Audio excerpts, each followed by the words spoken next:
जिला बुलंदशहर के खुर्जा देहात थाना क्षेत्र के गांव बुसेंदुआ पहुंचे आजाद समाज पार्टी प्रमुख चंद्रशेखर आजाद ने भाजपा और कांग्रेस पर जमकर निशाना साधा। हाथरस प्रकरण पर बोलते हुए चंद्रशेखर ने हाथरस प्रकरण पर यूपी सरकार की मंशा पर सवाल खड़े कर दिए। उनकी ओर से कहा गया कि प्रकरण में सरकार शुरू से ही न्याय करने के मूड में नहीं थी। यही कारण है कि मामले में सबूतों से छेड़छाड़ कर न्याय प्रक्रिया को प्रभावित किया गया है। उनकी ओर से कहा गया कि आजाद समाज पार्टी आज भी पीड़ित परिवार के साथ खड़ा है और हम अगले महीना यानी अप्रैल में दिल्ली में एक बड़ा आंदोलन करने वाले हैं। हरियाणा में हुई नासिर जुनैद की हत्या मामले में चंद्रशेखर ने कहा कि ये 2 राज्यों की सरकारों का फेल्योर है। 2 लोगों को जलाकर मार दिया गया, जबकि कुछ लोग हत्यारोपियों के समर्थन में सभा करके पुलिस को खुलेआम धमकी देते हैं। राजस्थान के सीएम गहलोत को घेरते हुए उन्होंने कहा कि कन्हैया की हत्या होती है तो राजस्थान के मुख्यमंत्री 50 लाख का मुआवजा और सरकारी नौकरी देते हैं, लेकिन जब जुनैद और नासिर को मार दिया जाता है तो उनके परिवार को सिर्फ 5 लाख की आर्थिक मदद देने की घोषणा की जाती है। बढ़ती महंगाई मोदी सरकार को घेरते हुए चंद्रशेखर बोले कि गैस के दाम बढ़ते हैं, सरकार धर्म की बात करती है। सब्जी की कीमतें बढ़ती है, सरकार धर्म की बात करती है। सभी बुनियादी मुद्दों से ध्यान हटाने के लिए धर्म का चोला उड़ा जाता है। उन्होंने कहा कि विपक्ष में होने के नाते हम लोगों को बता रहे हैं कि पेट रोटी से भरता है, धर्म से नहीं। गौरतलब है कि चंद्रशेखर आजाद उर्फ रावण अपनी पार्टी के वरिष्ठ नेता की श्रद्धांजलि सभा में हिस्सा लेने खुर्जा पहुंचे थे, जहां उनके द्वारा पत्रकारों से बात करते हुए ये तमाम बातें कही गई हैं। खुर्जा से संवाददाता शमशाद खान की रिपोर्ट। क्योंकि तकलीफ थी तो मैं उस दिन दूध भी नहीं पी पाया। मैंने अम्मा से कहा कि आज दिल में सिर्फ ये चल रहा है कि उस बहन को न्याय कैसे दिलाया जाए। एक तरफ पुलिस के पहरे हैं और दूसरी तरफ मेरे कंधों पर जिम्मेदारी। तो पुलिस तो नहीं रोक पाएगी, तो फिर अम्मा से आशीर्वाद लेके हम लोग निकले। भैया हमें वहां तक छोड़ने गए 5वीं मोटरसाइकिल से। 4 मोटरसाइकिल लेके तमाम परेशानियों का सामना करते हुए हम लोग अलीगढ़ हॉस्पिटल पहुंच के हमने उस न्याय की आवाज को बुलंद किया। तब बाबूजी यहीं थे, उन्होंने भी आशीर्वाद दिया कि जाओ तुम अपने काम में सफल हो। हालांकि आज इस मामले में जो सजा मिलनी चाहिए थी वो नहीं मिली, लेकिन जितना भी बन पाया ये इसी आंदोलन का प्रयास। वरना सरकार के लोगों ने तो उस पूरी घटना को बदलने का, उस पूरी घटना को छिपाने का सारे इंतजाम कर लिए थे। ये तभी संभव हो पाया जब बाबूजी का आशीर्वाद हमारे साथ रहा, भाई बड़े भाई का आशीर्वाद हमारे साथ रहा और कपिल जैसे भाई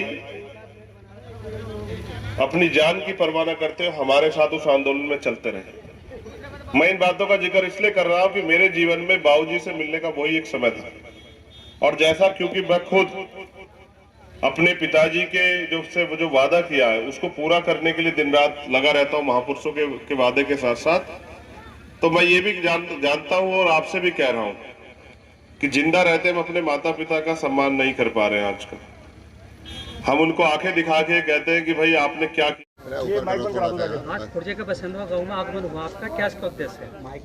देखिए, यहाँ हमारी पार्टी के एक वरिष्ठ नेता कपिल जी, उनके फादर की क्या श्रद्धांजलि सभा थी, उसी में शामिल होने के लिए हम लोग आए थे। क्योंकि हमारा संगठन और हमारी पार्टी एक परिवार है। जब भी परिवार में दुख सुख होता है तो हम एक दूसरे के बीच जाते हैं। उस समय जब इकट्ठे होते हैं तो एक दूसरे के लिए संदेश भी प्रसारित करते हैं किस तरह से हमें आगे बढ़ना है, और दुख की घड़ी में कोई भी परिवार कमज़ोर ना पड़े, इसका भी जो है ख्याल रखा जाता है। तो इसी कारण से आज मैं यहाँ आया था। बाबूजी का आशीर्वाद मुझे हमेशा मिलता रहा। मेरे आज भी याद है जब हाथरस की घटना हुई और पुलिस ने मुझे रोक दिया तो मैं यहीं बाबूजी के पास आया और बाबूजी ने मुझे आदेश किया कि आप मोटरसाइकिल से चले जाओ, पुलिस रोकेगी, और पिछला रास्ता भी उन्होंने मुझे बताया। तो मेरे जीवन से बाबूजी का उस दिन का सहयोग जुड़ा हुआ है। मैं उनको नमन करने के लिए यहाँ पहुँचा। हाथरस गैंगरेप हत्या मामले में साक्ष्यों के अभाव पर आरोपियों को बरी कर दिया गया है। कहीं ना कहीं हमारी पार्टी कहती है कि परिवार को न्याय दिलाएगी, लेकिन परिवार का कहना है कि अभी भी न्याय नहीं मिला। देखिए, साक्ष्य के अभाव नहीं, पहले दिन से ही सरकार और पुलिस उस मामले को डाइल्यूट करने में लगी हुई थी, और लगातार जिस तरह से एविडेंस को टेम्परेट करने के लिए उस बच्ची के शव को कचरे की तरह जलाया गया, परिवार को बंद किया गया, और तमाम तरह से जो वादे सरकार ने किए थे वो नहीं पूरे किए। शुरू से ही सरकार का इस मामले में न्याय देने का रुख नहीं था। इतना लड़ने के बाद एक आरोपी को सजा हुई, हम चैन से नहीं बैठेंगे। हम लोग हाई कोर्ट मूव कर रहे हैं और एक बड़ा प्रोटेस्ट भी जो है अप्रैल में दिल्ली में हम लोग करेंगे। ये सत्ता के संरक्षण में जिस तरह से आरोपियों को बचाया गया है, ये ठीक नहीं। लड़की के जो मृतका है, डेथ स्टेटमेंट है उसका, उसने नाम दिया है, स्वीकार किया है, और जो सुप्रीम कोर्ट का आदेश है, डेथ स्टेटमेंट जो है उसके बाद किसी और प्रूफ की जरूरत नहीं पड़ती। तो ये स्पष्ट होता है कि किस तरह से न्याय को प्रभावित किया गया। हम लोग चैन से नहीं बैठेंगे, हम परिवार के साथ हैं। अभी हमारे नेता हिमांशु वाल्मीकि जी गए थे, परिवार से बात हुई और जल्द हम लोग हाई कोर्ट में दिखाई देंगे। हरियाणा में नासिर और जुनैद की हत्या मामले में जो हत्यारा था उसके समर्थन में एक महापंचायत की गई थी। ये दोनों सरकारों का फेलियर है। पहला, 2 बच्चों को राजस्थान सरकार पुलिस के होते हुए वहाँ से कुछ गुंडे उठा लाते हैं और बाद में उनको पीट के जिंदा जला दिया जाता है। ये दोनों सरकारों का फेलियर है। और अब आरोपियों को बचाने के लिए पंचायत हो रही। हमने पहले 28 तारीख में हरियाणा और राजस्थान के सभी जिला मुख्यालयों पर आंदोलन किया, 2 तारीख में उत्तर प्रदेश के सभी जिला मुख्यालयों पर आंदोलन किया, 3 तारीख को उत्तराखंड के सभी जिला मुख्यालयों पर आंदोलन किया। मजबूर होकर वहाँ के मुख्यमंत्री को ये सोचते हुए कहीं मुस्लिम वोट आज़ाद समाज पार्टी के साथ न जुड़ जाए, ये उनकी लड़ाई लड़ रहे हैं, तो मजबूरन जो है मुख्यमंत्री दिखावा करने के लिए उस परिवार के घर पहुंचे। जबकि कन्हैया के साथ जब ऐसी घटना हुई थी, उन्होंने 50 लाख का मुआवजा, 2 सरकारी नौकरी थी, यहाँ वो 5-5 लाख के मुआवजे की बात करते हैं। ये उनका दोहरा चरित्र है। इस तरह न्याय नहीं होता। कोई आरोपी उसके बाद गिरफ्तार नहीं हुआ। इसका मतलब ये पुलिस और सरकार की मिलीभगत से आरोपी को बचाया जा रहा है। इसके लिए कोई बड़ा प्रोटेस्ट भी करना पड़ा तो हम लोग तैयार हैं। नगर निकाय चुनाव की तैयारी को लेकर आपका क्या प्रतिक्रिया? बीजेपी सरकार की लापरवाही और पिछड़े वर्ग के प्रति जो उनकी उदासीनता है, उनके कारण ये चुनाव पीछे हटे।